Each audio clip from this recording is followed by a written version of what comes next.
How's it going, everyone? In today's video, I'll show you on how you can make your supports easy to remove with Creality Print. So the first thing that you want to do is to adjust the support Z distance. So you could do that by navigating through the support function. And of course, in our case, we are enabling the support for our model. And once again, you want to edit the Z distance, which is going to be this one. Now, you want to increase this gap between the model and the support.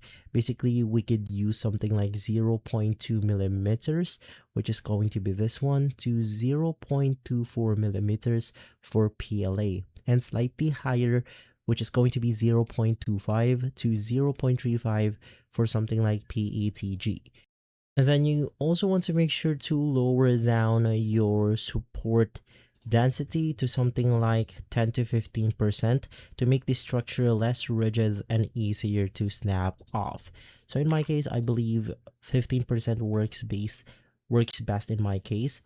Now for the support type, you want to use something like the tree supports for the organic shape, which is easier to pull off. So you could do that by just navigating through types. From here, you could do the tree automatic or tree manual if you want to. And for the support normal expansion, you want to set this to 0 or a small negative value to prevent supports from bonding to vertical walls. And for the support pattern, you could choose something like lines or zigzag for the best removal results.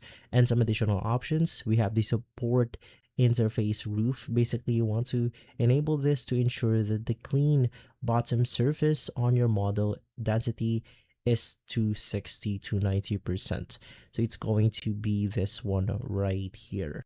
So you could just choose one of the patterns, and basically from there you are good to go. If this video has been helpful, leave a like, subscribe, and follow us for more videos like this. Thanks for watching.